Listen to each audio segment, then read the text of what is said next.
La reinvención del tránsito en Guayaquil es real. Los 20 primeros buses eléctricos son reales. Los sensores para monitorear apertura de puertas y los botones de pánico en los buses son reales. Las cabinas y los equipos técnicos de la aerovía están llegando desde Francia y son reales. Las 150 nuevas rampas en buses especiales para pasajeros con discapacidad son reales. Cumplimos lo que hemos prometido, pero iremos más allá. Esto es real. ATM, en coordinación con la Alcaldía de Guayaquil.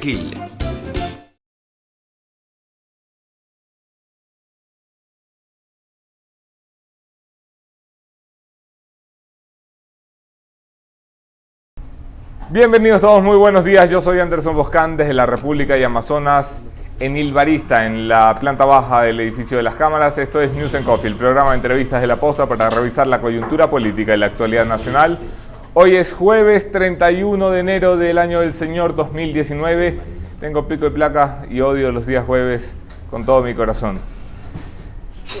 Un agradecimiento especial a las marcas que nos acompañan. Hyundai, que está con nosotros desde el principio para hacer periodismo independiente. Ilbarista, donde nos sirven el café de la mañana, que esta mañana es Carlos. Hoy tenemos un afogato con helado de vainilla con café caturra. Afogato, ese es café helado. El café helado. Despierta. La tarjeta de débito de la Cooperativa Andalucía para que Carlos no se ponga violento cuando no pagamos la cuenta. Carlos, haz buen uso.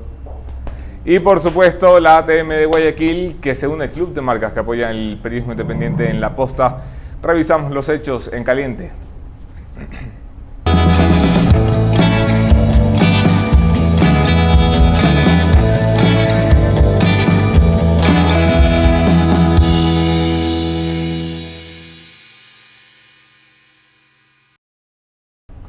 Qué día para aburrido que ha sido el de ayer en la República del Ecuador. El presidente de la República ha anunciado una cadena sorpresa, eso de las 5 de la tarde para las 7 de la noche, que finalmente se transmitió a las 8. Una cadena en la que ha salido a hablarnos del amor y los valores. Es su forma de encarar el problema de la violencia de género y el problema de la xenofobia que ha despertado su gobierno a través de malas decisiones de comunicación. El presidente anunciaba por la noche la creación, el regreso a los sistemas de las escuelas rurales, algo que ha sido solicitado por la población rural desde que al correísmo se le ocurrió que era buena idea que los muchachos tuvieran que viajar para poder acceder al derecho constitucional a la educación. Veamos cómo se estructura y cómo funciona, pero es sin duda un requerimiento urgente de muchos sectores sociales de este país que por fin, 2 años más tarde, ha sido escuchado. En materia de corrupción, porque este país es noticia diaria de corrupción, Diario El Universo publica hoy, primera plana, 286 millones de 15 contratos no tienen sustentos en la refinería del Pacífico.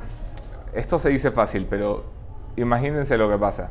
Se firman 15 contratos para lo que llamamos, que no sé por qué lo llamamos refinería del Pacífico todavía, a esa vaina que aplanamos en el Aromo. Se firman 15 contratos con distintas empresas por 286 millones y lo único que hay son contratos, que es que no hay ninguna base documental de cómo se llegó a esos contratos, de qué se hizo con esos contratos, de quién fiscalizó esos contratos. Lo que hay es factura de pago, eso sí, alguien se llevó el billete.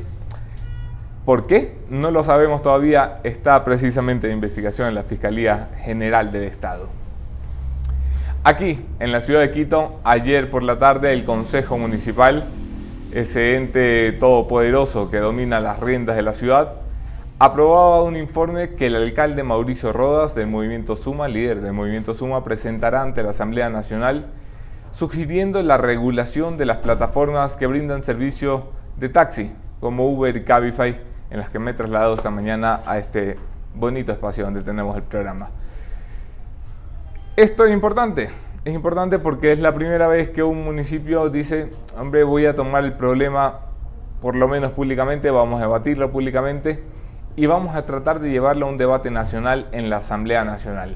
Y si hay alguien que pueda hablar del problema que significa el transporte público en este país, sobre todo de la forma en la que se debe abordar el problema entre los taxis amarillos y las plataformas digitales que brindan el mismo servicio, ese es precisamente el candidato por la alcaldía de Quito, Juan Carlos Holguín, candidato por el movimiento Creo, que es mi invitado esta mañana. Conversamos de este y otros temas. Quédense en la entrevista.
Gracias a todos por quedarse a la entrevista. Yo soy Anderson Boscan en todas las redes. Podemos seguir allí la conversación. Un abrazo especial a quienes comparten los contenidos, que como siempre digo, son las personas que quiero más que las que no comparten. Bienvenido, señor Juan Carlos Holguín. Qué gusto ponerte cara por fin en el programa.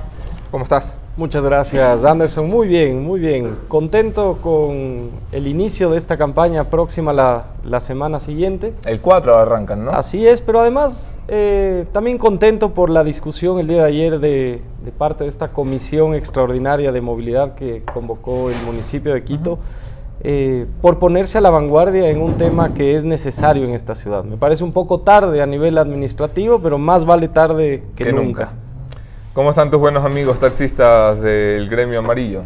Muy complejo, y esta mañana mientras venía acá justo reflexionaba cuál va a ser la reacción de ellos. Yo creo que hay que tomar las cosas de manera directa. Son mafias gremiales, mafias corporativas que han estado dominando desde hace varios años toda la discusión respecto al transporte público y privado también de esta ciudad. Son mafias gremiales que tienen muchísimo poder y tienen un poder económico, un poder de organización que muy pocas otras organizaciones las tienen. Y eso tiene que ver mucho con este cambio en los conceptos de haber venido de un mundo análogo completamente, donde ese cupo que se daba en la década de los 90, que finalmente era una licencia que le ponía al taxista un nombre, un mecanismo de confianza con el usuario, y ahora en un mundo digital donde eso no necesitas. Entonces la pelea actual es una pelea ética sobre justamente este bien que es un cupo, que es un bien que debería costar cero, pero que todos sabemos en esta ciudad y se ha hecho público a raíz de varias investigaciones periodísticas, que llegaban a tener un costo de entre 10,000 a 20,000 dólares, y penosamente es lo que tuvimos el año pasado con 2 concejales con grillete, fruto de haber movido más de 88 millones de dólares en un mercado negro. ¿Le llamas mafia a un gremio que es un gremio difícil, un gremio duro, un gremio al que la mayoría de los políticos le tiemblan las piernas cuando se refiere? Hombre, esta vaina siempre me parece rara. Gracias, Carlos. De nada.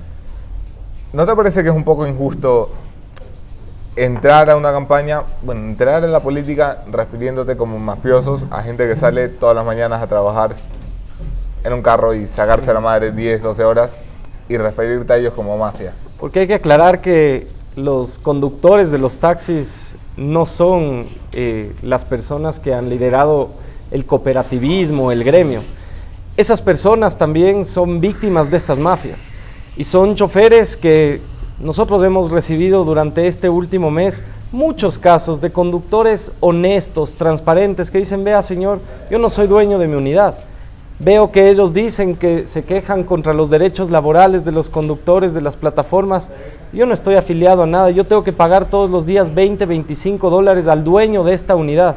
¿Quién es el dueño de esta unidad?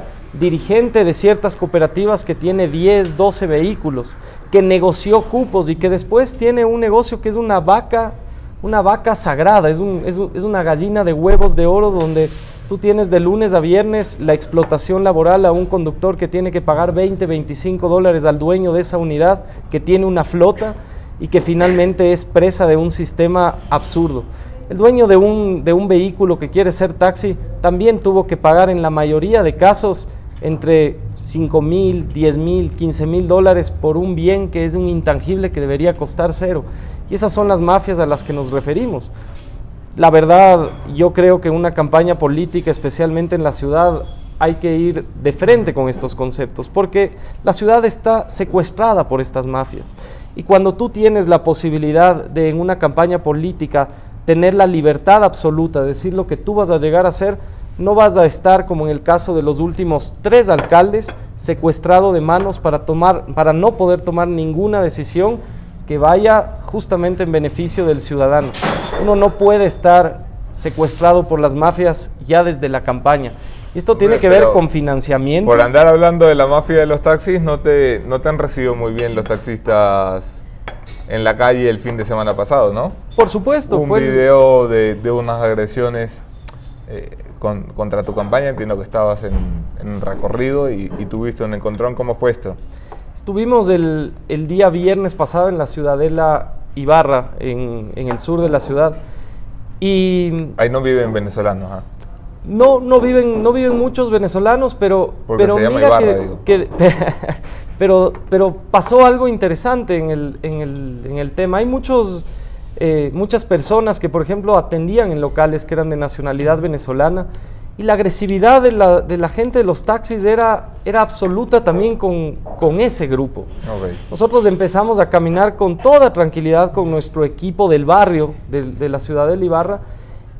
Empezaron a llegar al principio 3, 5 taxis, se bajó alguien de ese taxi, tenía una radio junto con una chica. A los 25 minutos habían más de 40 unidades siguiéndonos en una calle, amedrentándonos. Yo seguí con mucha tranquilidad y prudencia nuestro recorrido, pero empezaron a gritarnos algo que llamaba la atención, además era fuera Uber, fuera Holguín, fuera Uber, fuera Holguín. Llegamos a un semáforo donde ya el tema se puso bastante agresivo, se bajaron del vehículo muchos más conductores, empezaron con mucha agresividad. Nosotros tomamos la prudencia de llamar a la policía. Llegó la policía muy rápidamente, llegó a los 5 o 10 minutos en 3 motocicletas. Muchos de los conductores que gritaban se subieron en sus unidades, empezaron a salir porque además estaban caotizando el tráfico. Yo, luego de conversar con un par de dirigentes, identificar además, todos venían de una empresa que se llamaba Ecuataxis. Hay que entender luego en contexto qué es Ecuataxis. Es una de las empresas que estuvo vinculada en este último proceso de cupos de los taxis y de los grilletes. Su presidente ejecutivo fue asesinado en el año 2015 por 3 sicarios a las 6 de la mañana.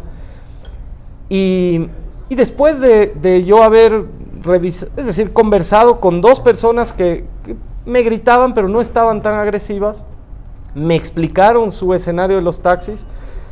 Yo tengo grabado un tema que creo que marca después lo que sucede cuando piensas en estas mafias corporativas en una campaña. Me decían: señor, ¿usted por qué se mete con nosotros? Si usted quiere, yo 1200 unidades que le pongo a servicio de su campaña. Si usted aquí, me estaban filmando también, dice, si usted aquí se compromete a decirme que nos va a regularizar y que se van las plataformas tecnológicas y podemos financiar su campaña. Estos temas, después de esta conversación, yo me subí a mi vehículo, me fui con la prudencia de la policía. Significa que hay alguien que sí está financiado. Yo creo que hay muchos que están financiados, pero adicionalmente, Anderson, bueno, yo salí, la policía se fue conmigo, mi equipo se quedó una parte ahí, y apenas nosotros aceleramos, aparecieron 15, 20 personas corriendo desde una calle con palos, con huevos, con piedras. Los lanzaron a mi equipo, dieron a una señora nuestra, Nube Rivera, una líder de muchos años en el sur, en el ojo con una piedra. Nuestro equipo trató de reaccionar con gritos de ¿qué les pasa? Y empezó un ataque brutal. La policía dio la vuelta, llegó, nosotros nos retiramos, pero es triste lástima, ¿no? Esta mafia corporativa, y es más triste aún que cuando uno piensa en mafias, uno se da cuenta que nosotros identificamos a las personas que estaban, sobre todo habían 3 o 4 personas que detrás de todos los taxis armaban el operativo. Insultaban además con tonterías como ustedes que son parte de las plataformas tecnológicas, no comprender lo que sucede en el mundo de la innovación, en el mundo digital. Estas son realidades que pasan en todo el mundo. Y la sorpresa es que cuando identificamos a las personas, nos damos cuenta que estas mafias llegan hasta la política. Olivio Zarzosa es candidato a la alcaldía de Quito.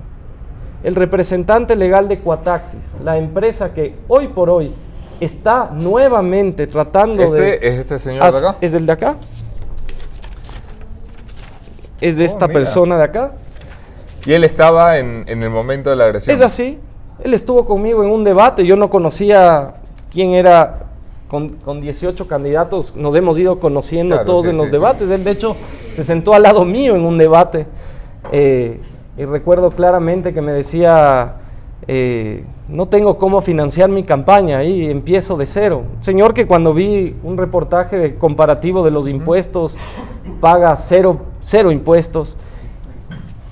El dirigente y representante legal de la compañía de taxis que está en este momento nuevamente en un proceso de regularización de cupos en el Consejo Metropolitano, es candidato a la alcaldía, campaña que se hace con todos nuestros impuestos. Son temas que tú no comprendes hasta dónde pueden llegar estas mafias corporativas, que son enormes. Estamos hablando de una industria de $400 millones cada 4 años en esta ciudad, en el mercado negro. Tu propuesta para esta ciudad, con la realidad de que tenemos plataformas que funcionan bien, que dan un gran servicio, de que tenemos un gremio desorganizado que no da un buen servicio, pero que da trabajo a un montón de personas. ¿Cómo concilias los 2 puntos, las 2 caras de la moneda en una propuesta para Quito? Siempre hay que pensar en el ciudadano como el centro de cualquier visión. Y finalmente hoy por hoy vivimos en un mundo en que las economías son colaborativas y las economías digitales permiten justamente que la tecnología nos ayude a cambiar temas que finalmente generan un beneficio al usuario. Yo puedo calificar, yo puedo con confianza saber quién está conduciendo, cuál es el perfil de esa persona, cuánto me va a costar. Y por eso la tendencia mundial es que la tecnología ayude en las economías colaborativas a tener un mundo mejor. Y eso tiene que ver con la paz, tiene que ver con la tranquilidad, con la justicia, con mecanismos de mejoramiento en la calidad de vida de los ciudadanos día a día. Nosotros hemos propuesto hace 2 semanas ya un proyecto de ley muy similar, según lo que he leído, a lo que ha propuesto el Consejo Consultivo de Movilidad de la Alcaldía, que permite reconocer a las plataformas tecnológicas con una serie de responsabilidades que ellos usualmente lo hacen en cada uno de sus mercados, es decir, que tengan una empresa local, que pueda haber una posibilidad de mayor profesionalismo de sus conductores. Y finalmente eso es lo que tenemos que trasladar también al grupo del taxismo. ¿Qué sucede cuando tú tienes un taxismo? Nuevamente, no todos, yo creo que la gran mayoría son choferes profesionales que hacen de su día a día un trabajo digno y un servicio digno para los usuarios, pero que tienen que poner una vara un poco más alto. Esto tiene que ver con calidad del servicio, con limpieza de la unidad, con que se acaben las manipulaciones a los taxímetros, y la tecnología, eso es lo que rompe. Entonces, ¿qué hay que lograr? Que esa tecnología tenga un entendimiento con esos miembros del taxismo. La semana pasada se anunció ya una alianza de Cabify con una de las cooperativas más importantes del taxismo acá. Esa es la línea. Eso es lo que ha pasado en Hong Kong, eso es lo que ha pasado en Colombia. Son mercados donde ha funcionado la plataforma tecnológica dentro de una profesión digna, pero que tiene que llegar al futuro de una manera rápida, porque si no la realidad sobrepasa nuestras capacidades. Sí. La gente cree que un burócrata puede decir que no hayan plataformas tecnológicas. El alcalde Jaime Nebot lo dijo hace 2 años, se opuso. ¿Cuál es la realidad en Guayaquil? Las plataformas siguen funcionando, porque el usuario y la fuerza de este usuario que quiere seguridad, que quiere tranquilidad, que quiere justicia, es más grande. ¿No estás cansado de que en las entrevistas te traigan el tema de que eres joven? Completamente. Y quizás eso es lo que más indigna en un momento donde nuestra generación, el mundo, es la generación que está cambiando las cosas. En el Ecuador, adicionalmente, hoy por hoy la mayor tasa demográfica está justamente en la generación menor de 35 años. Y fruto aquí de 2 malos políticos jóvenes que dejan yo diría, un simbolismo negativo a lo que significa ser joven, ser administrador público. Me refiero a Rafael Correa y Mauricio Rodas especialmente, con casos de por medio mucho más drásticos, como la penosa situación de Iván Espinel. Y digo penosa porque es una vergüenza para nuestra generación. Un tipo tiene exactamente mi edad, es tipo un delincuente, y lo digo de frente desde hace muchos meses. eso ha hecho que los jóvenes estemos mal vistos en lo público. Pero mira, yo siempre me he encontrado con esto en mi vida. Yo empecé a trabajar muy joven, hice mi primera empresa a los 18 años, fui a abrir mi primera cuenta de banco y siempre recuerdo como anécdota que a mí me tomó como 2 meses que me dejen abrir una cuenta corriente. Me decían, señor, usted es muy joven, usted no tiene la madurez para llevar una cuenta. Le decía, ya tengo mi empresa, por ley ustedes me abrieron una cuenta. Me decían, sí, pero una cuenta corriente requiere de madurez, me decían en ese momento en el banco. Esa es una constante en nuestro país, ha sido una constante en mi vida. Cuando yo veo dentro de 18 candidatos a la alcaldía, que yo soy el que más experiencia profesional en el ámbito privado tengo, porque tengo más de 17, 18 años trabajando con constancia y con solidez y con transparencia en el ámbito privado, puedo ver que los comparativos van dejando de ser un problema. Yo espero en esta inmersión a la política que después de 4 años ningún otro joven tenga que pasar por lo que hemos pasado. Yo, con sinceridad, con mucha pena, el insulto que veo a diario es, usted es otro Rodas. Y digo, ¿a dónde hemos llegado en un contexto, en una coyuntura política tan negativa para la sociedad después de una década de un correísmo que nos hizo tanto daño, que el ser joven sea un problema negativo, una debilidad? Y ser joven es una etapa en la vida. Así como el general Moncayo no va a ser un mal alcalde por tener 80 años, puede darse que esta etapa en mi vida tenga mucho más que ver con las ventajas que esta ciudad tiene en este momento. Hoy por hoy vivimos en una ciudad muy diferente que la de hace 10 años y ser joven yo considero que es un atributo. Por ser joven per se, pero muchas de las críticas van en realidad por tener la característica de una generación que sale de la universidad y quiere ser gerente. Quiero decir, no es nuestro caso en el mundo privado, pero en el mundo público incursionas en la política queriendo ser alcalde de la capital de la República, probablemente tercer puesto político más importante del país. ¿Por qué no empezar desde más abajo? Yo escuché ¿Por qué no construir una carrera como la construiste en el sector privado? Igual. Yo escuché a Juan Carlos Solines referirse en una entrevista similar justo a eso. Decía, la generación millennial quiere ser gerente a los 20 años. Yo fui gerente a los 23 años y conocí a Juan Carlos Solines siendo gerente de deportes de Teleamazonas.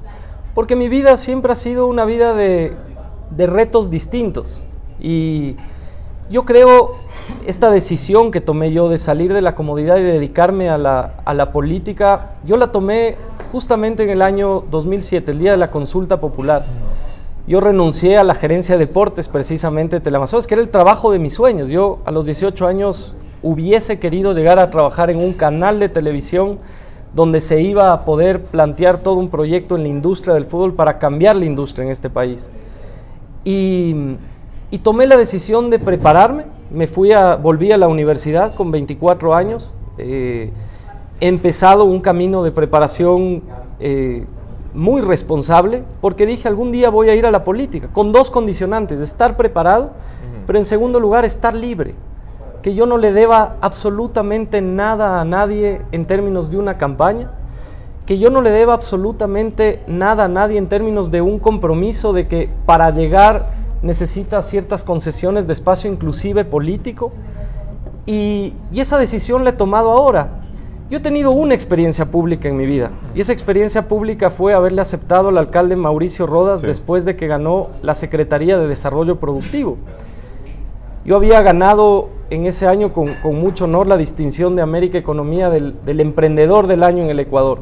Y yo me cuestioné muchas cosas. Yo estaba, recuerdo, en Barcelona el día de las elecciones, en un congreso de tecnología muy importante, junto a un gran amigo que considero un referente de la política, Carlos Larreate. Y yo le decía a él, este triunfo va a marcar el cambio generacional de la política, pero nos puede llevar también a una vara con 2 riesgos: que los jóvenes quedemos muy abajo, pero que la oposición termine siendo un fracaso frente a un modelo del correísmo, que es lo que vemos ahora. Yo, entre paréntesis, veo con mucha preocupación esta campaña. Las candidatas de la lista 5 tienen un nivel de aceptación importante en la ciudadanía por lo que está pasando en el país, y volvemos a esta desnormalización de de los antivalores, donde nos empiezan a decir, bueno, robaban pero hacían, hoy no pasa nada, no hay empleo. Sí, claro. Entonces, volviendo al tema, yo acepté esa invitación de Mauricio Rodas y salí con una conclusión. Si tú no confías absolutamente en alguien que lidere un proceso, tú no puedes hacer los cambios a los que siempre has estado o has soñado hacerlos. Tú tienes que tener un nivel de compaginación con los principios, valores y visiones, pero también con la ideología política. Yo soy una persona que, a pesar de que la tendencia te dice los partidos no existen, la política es lo peor, si tú quieres hacer un proyecto serio, tú tienes que creer y tú tienes que compartir ciertos principios con un grupo de personas que te generen un norte. Si tus principios son la libertad, la transparencia, hacer las cosas de manera, algo tan simple, hacer las cosas de manera distinta a lo que vivimos en el correísmo, puedes compaginar un grupo de personas. Hoy por hoy la vara es mucho más baja que las ideologías, es ser decente. Claro, y en esa decencia encuentras puntos de encuentro. En el caso de Mauricio Rodas, yo no lo conocía, yo lo empecé a conocer en ese proceso. Yo me di cuenta rápidamente de que teníamos visiones muy distintas. Una persona, salíamos de un correísmo absoluto. A los 2 días de que llegamos, fruto de que algunos asesores le dicen que había que cortar un contrato con un medio de comunicación, hace algo tan mínimo, por más que sea un medio de comunicación de oposición como Ecuador Inmediato, se corta el contrato. Son temas que después él dio para atrás. Yo reconozco siempre en Mauricio que... y aseguró que no fue una decisión suya. Sí,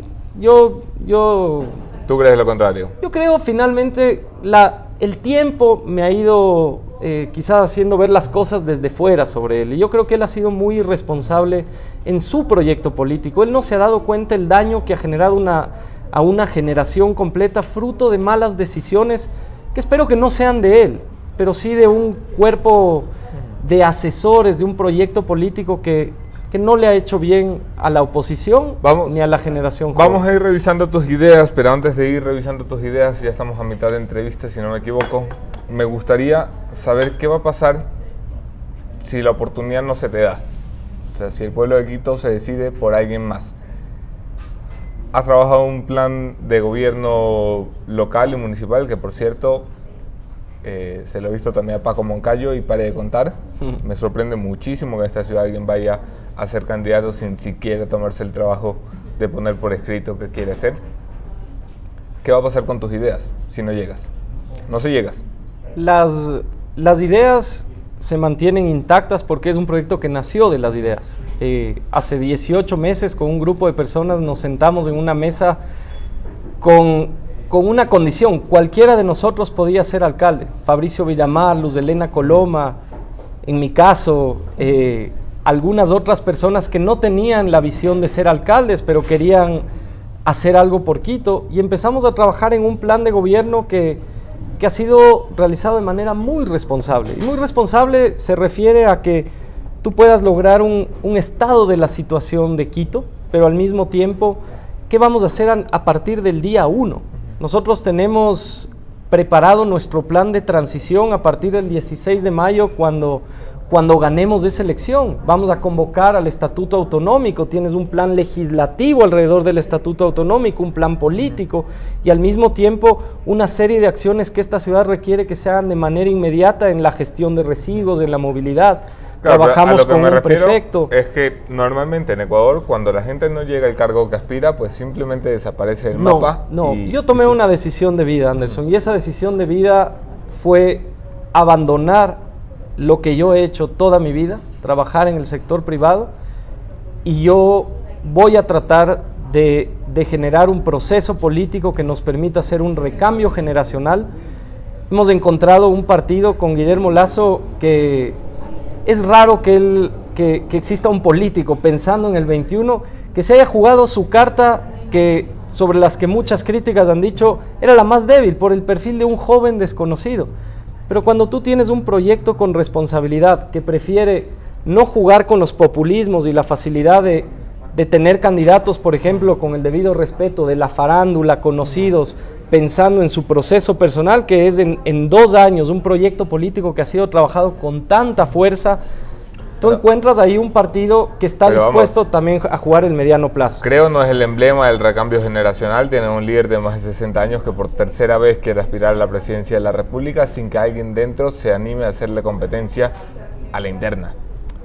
El emblema del recambio tampoco, ¿no? Yo discrepo con esa idea. Yo conocí a un político de 50 y pico de años. Yo estaba haciendo mi doctorado en España. Yo lo había visto una vez en mi vida, Guillermo Lasso. Una vez. Una reunión que tuve de Cuando te dijeron, no eres muy muchachito minutos. para abrir la cuenta corriente. No fue en el Banco Guayaquil, pero también pasa, lo hemos conversado. Este país tiene que cambiar esas cosas a nivel de apoyo al emprendimiento. La primera reunión que tuve con él ya como precandidato para las elecciones del 17, Sí. él me dijo, frente a personas que yo tampoco conocía, Juan Carlos, ¿tú sabes que la mayor cantidad de la población es de tu edad y menor? ¿Por qué no disputas la vicepresidencia? Está bien. Yo pensé que era un político que decía como broma, disputa la vicepresidencia. A las 2 semanas yo estaba recorriendo con él el país en un proceso que finalmente me di cuenta que era realidad. Yo tenía 33 años, Anderson. Eso no pasa en la política tradicional. Sucedió algo muy bueno en ese momento, que cuando surgió ese perfil, Lenín Moreno pensó en Otto Sonnenholzner. Y yo lo puedo decir con fe porque fue un momento donde dos jóvenes estábamos disputando los partidos. Eso lo hizo Guillermo Lasso. Lo sé de cerca, ninguno se terminó por concretar. Es así, pero aquí estoy disputando la alcaldía de Quito, fruto de un proceso político que busca mantener. Nosotros tenemos un grupo de concejales importante que va a mantener estas ideas en un consejo que tiene que cambiar absolutamente sus prácticas, su principio de honestidad. Pero por el otro lado, el proyecto de Quito tiene que quedar intacto. Nosotros hemos previsto un proceso transicional para que hayan candidatos que puedan tomar la posta después de 4 años. ¿Qué pasó con el general Moncayo? ¿Y por qué aquí no se trata, lo que decía yo, de un tema de edad o no de edad? El general Moncayo estuvo 8 años, y si un proceso tú lo planificas sostenidamente, no solamente los temas de movilidad, de planificación de la ciudad se mantienen, sino que tú tienes una transición. ¿Quiénes eran los candidatos jóvenes o el equipo joven de general Paco Moncayo? Antonio Ricaurte, que nuevamente está en alianza con él, y Sergio Garnica. Eso es un fracaso de un político que no preveyó lo que sucedía. Nosotros hemos previsto un proyecto que le pueda ofrecer a esta ciudad un cambio en 10 años. Me critican por decir, ¿cómo ofreces en un municipio cambios a 10 años? La alcaldía dura 4, por supuesto que dura 4, pero en 4 nosotros no vamos a poder hacer los cambios que esta ciudad requiere. Y nuestra propuesta futuro es que en 4 años personas como Luz Helena Coloma, Valentina, Lucio Paredes, tengan perfiles de poder tomar una posta con los mismos principios de transparencia, de honestidad y de la visión que queremos para esta ciudad. El día del debate Quito Propone, organizado por la Cámara de Comercio de Quito y este humilde medio de comunicación, te referiste al tema de seguridad. Entonces estaba muy reciente el caso de violación de Marta, que había conmocionado a la capital y al país. Y recuerdo haber chequeado los comentarios en los días posteriores. Había muchas críticas a tu postura en seguridad ante este tema en particular, porque te referías a la necesidad de exigirle al gobierno más cantidad de policías, mayor reacción de parte de la fuerza pública, cuando la gente entiende que esto es un problema de violencia machista, de violencia social, al que la policía rara vez tiene oportunidad de frenar, porque no sucede en espacios públicos, porque sucede en el interior, porque no hay alertas de las víctimas. Y me quedé reflexionando al respecto. ¿Tienes una propuesta más o menos clara en materia de seguridad, que no es competencia del municipio? ¿Qué hay de la violencia machista? ¿Cómo tocas eso? Voy a aclarar primero cómo yo entiendo la violencia de género que existe en esta ciudad. Porque el caso de Marta es un caso bastante específico, pero en esta ciudad, como veíamos según los mismos datos de la Posta en ese debate, 9 de cada 10 mujeres son acosadas en espacio público y en el transporte público a diario. Muchos casos de femicidio que se dan a la luz del día. Y Y esta ciudad ha tenido alcaldes incompetentes, y me refiero a la palabra incompetente con el término de decir, se lavan las manos diciendo la seguridad no es un problema de la ciudad, nuestra policía metropolitana no puede hacer nada. Eso es falso. Nosotros por eso en nuestro plan de gobierno hemos tomado dos ejes muy claros. Si esta ciudad quiere cambiar, esta ciudad tiene que generar empleo como una política prioritaria en este momento, especialmente en los más jóvenes, de empleo y emprendimiento. Y tiene que tener un alcalde que le dé seguridad a sus ciudadanos, por dos razones. Una ciudad que no es segura para los ciudadanos, no es segura para nadie, no es segura para el turista. El día viernes, nueva denuncia en la Basílica Nacional de un grupo de 4 americanos asaltados a las 4 de la tarde mientras visitaban. Esto se repite todos los días. ¿Qué ciudad estamos construyendo? Por eso nuestra propuesta es firme. La política de seguridad integral es una política que busca hacer un cambio en la policía metropolitana, un cambio de educación en esa policía metropolitana que hoy en su gran mayoría, no todos los efectivos de la policía metropolitana, pero su gran mayoría son burócratas de la calle, burócratas que están con su teléfono celular y con un tolete en el caso de que tengan que salir a ver el tema de comercio autónomo en la ciudad. Nosotros queremos un recambio para formar un plan de seguridad cuadrante, acercar esa policía metropolitana y llegar en un plazo de 10 años a tener una equidad completa de género en la policía metropolitana. Nosotros consideramos que si queremos solucionar un problema de violencia, por ejemplo, a nivel de género en el espacio público y en el transporte público, uno de los principales causantes, y esto ratificamos en la serie de comentarios y críticas que me hacían a mi postura ese día en el debate, son los policías metropolitanos. Nosotros queremos llegar hacia una equidad en la policía metropolitana, acercando a la policía metropolitana ciertos parámetros territoriales, hacer un plan cuadrante de seguridad y al mismo tiempo una exigencia al gobierno nacional que tiene una competencia específica sobre la seguridad, sobre la Policía Nacional, que tiene que cumplirla. Quito además paga una tasa de seguridad. Esa tasa de seguridad representa un presupuesto en cada administración de más o menos 40 millones de dólares. ¿Qué hacía el capitán Zapata? Una persona respetable, buena, pero al decir la competencia no es del municipio de Quito, plan de persuasión de la seguridad, conciertos con Gerardo Morán, hoy su hija es candidata a la viceprefectura, shows caninos para... Eso no arregla absolutamente nada. La ciudad está tomada por el microtráfico de drogas y está tomada, me refiero a visibilizar abiertamente que zonas como la Mariscal tienen a 2 cárteles operando. Tú oyes a las personas del comercio en la Mariscal o en la Michelena y te dicen, señor, aquí están los mexicanos y los colombianos. Y tuvimos un alcalde que entregó $100,000 de recompensa a los que grafitearon el metro. Si tenía $100,000, esos $100,000 por los que se paga en este país proporcionalmente por el delincuente más buscado, por eso hay que tener yo diría una prudencia a la hora de administrar una ciudad para poner las varas iguales. Tú tienes que atacar ese problema de manera inmediata. Preferible que exigir a la Policía Nacional y al Ministerio del Interior encontrar a quienes grafitearon un metro, que igual se lo debería hacer, era decir qué está pasando con nuestros UPCs. Esa tasa de seguridad tiene que ir a pagarse directamente a que exista combustible, a que exista luz, a que existan buenas condiciones en cada uno de los UPCs, que fue un proyecto que hizo mucho daño a esta ciudad, llevado por José Serrano. José Serrano tiene hasta un UPC cerca de donde tiene un terreno. Entonces, ¿cuál fue la lógica de elaboración del plan de seguridad de esta ciudad? Y lo otro es que la seguridad integral tiene que llevarnos hacia una línea muy fuerte de que en esta ciudad no haya violencia de género. Ese día una candidata que también está en la papeleta decía, es demagógico decir que va a haber femicidio cero. El reto de cualquier alcalde, de cualquier prefecto, tiene que ser que esta ciudad tenga femicidio cero. Y eso pasa porque el municipio pueda implementar y fortalecer los planes de casas de acogida como una política pública de esta ciudad, al mismo tiempo lograr disminuir brechas que son absurdas en las inconsistencias de género que hay acá. Una mujer en Quito gana 17% que un hombre. En cualquier 17% menos. 17% menos que un hombre en cualquier ratio de edad.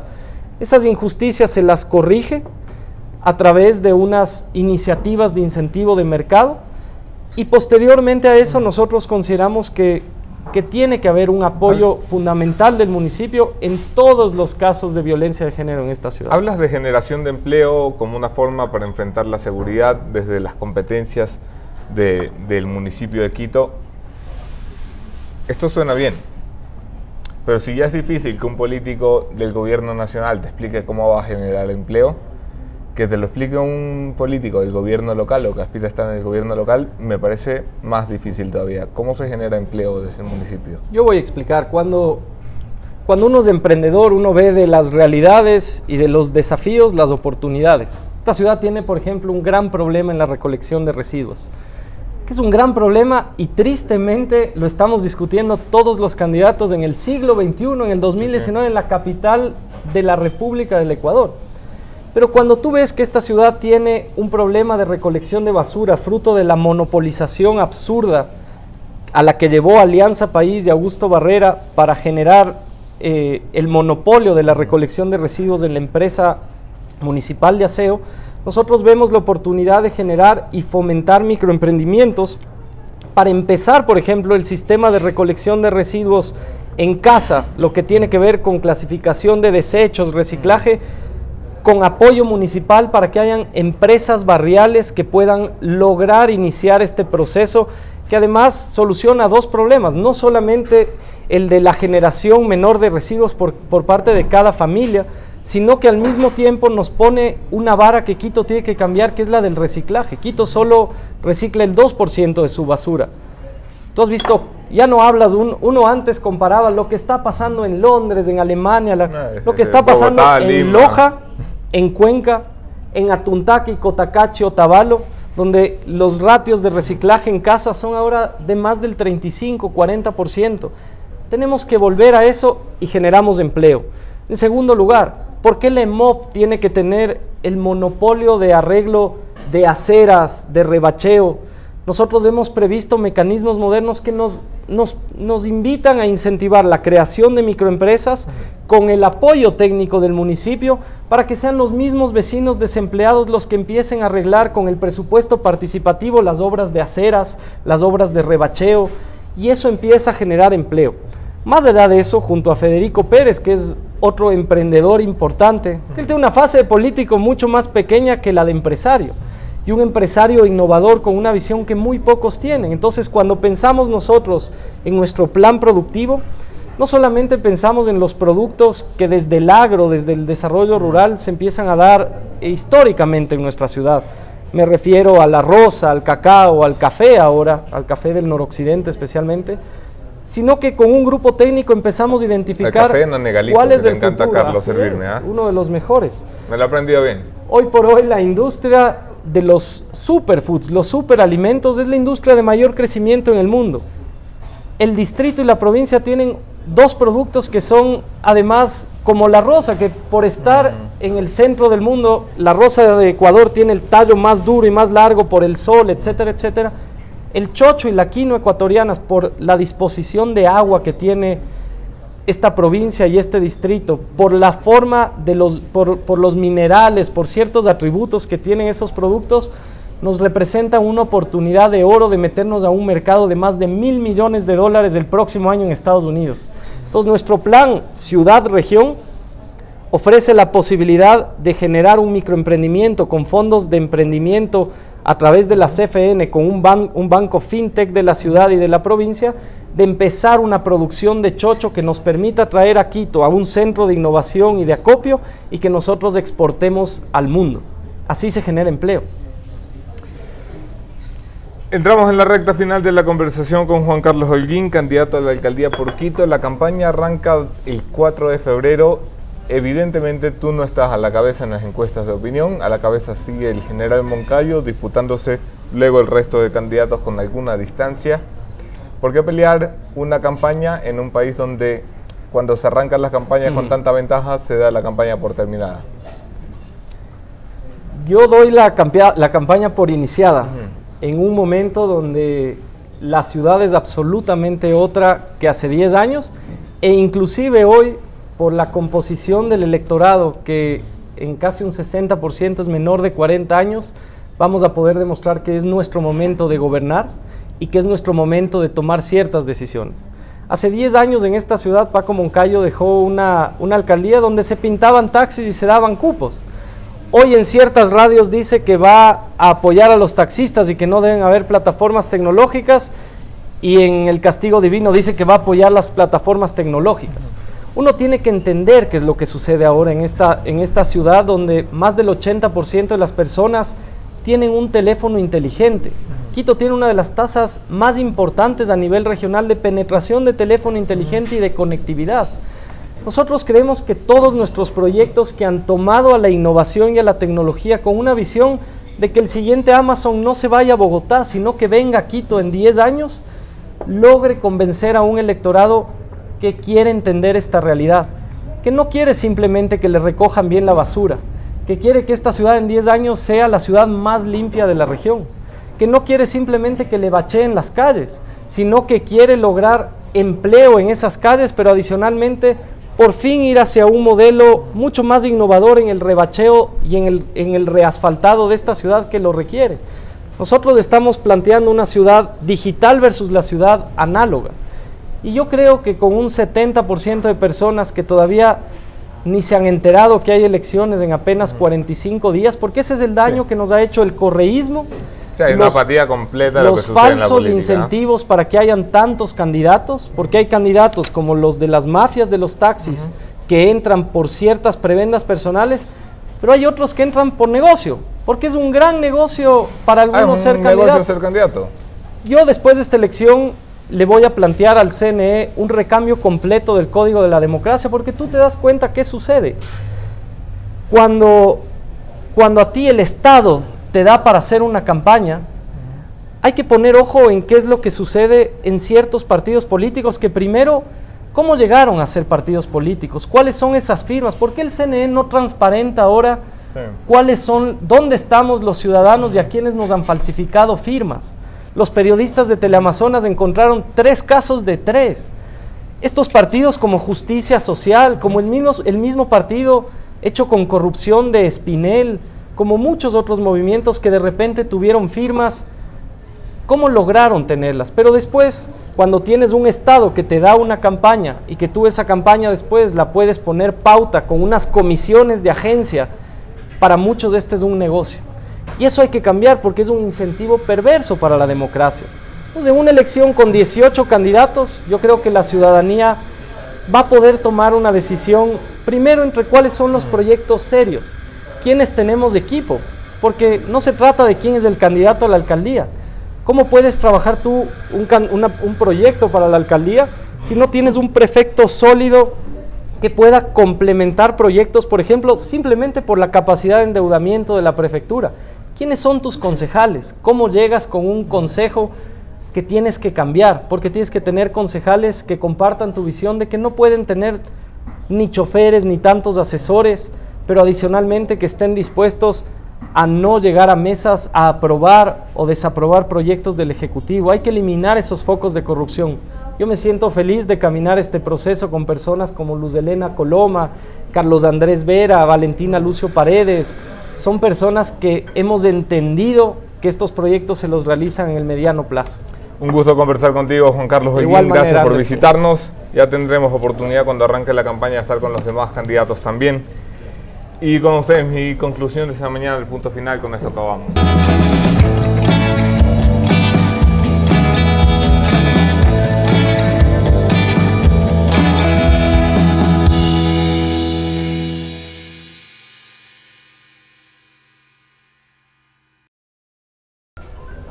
Fui yo uno de los críticos de la decisión del movimiento Creo de apostar por figuras nuevas, jóvenes, desconocidas en la mayoría de los casos en ciudades importantes como Guayaquil y Quito. Fui yo uno de los críticos porque consideraba que un movimiento que se digna de ser una alternativa de gobierno, un movimiento de oposición que plantea reales alternativas a lo que fue el correísmo, estaba desperdiciando oportunidades de colarse en 2 ciudades que está la veda abierta, que estaba la puerta abierta para pelearlas. Con el tiempo y reflexionando he ido pensando mejor esta postura y no sé si ha sido un error o un acierto, eso solo lo dirá el tiempo. Lo que me alegra, tras conocer y ponerle cara a Juan Carlos Holguín, que me ha acompañado en el programa de esta mañana, es en realidad que se abra el espacio para lo que hemos venido pidiendo. Porque este es un país donde por muchos años hemos venido pidiendo rostros nuevos, gente que se anime. Y claro, cuando los rostros nuevos y la gente se anima, lo único que reciben son palos y coscorrones por haberse animado. Me alegra que Juan Carlos Holguín se haya animado a meterse en la política. Las urnas y los votos le dirán dónde está su destino, cómo va a caminar por el camino de la política. Pero este país necesita más personas como Juan Carlos Holguín en todos los movimientos. No sé de qué sea capaz el señor Holguín en la administración pública, pero sé que ha sido capaz de meterse a pelear donde las papas queman. Esa decisión es importante, es digna de admirar, es digna de respaldar. Le deseo éxito, al igual que a los demás candidatos a la alcaldía de Quito, que estarán como invitados en este programa también. Gracias por vernos.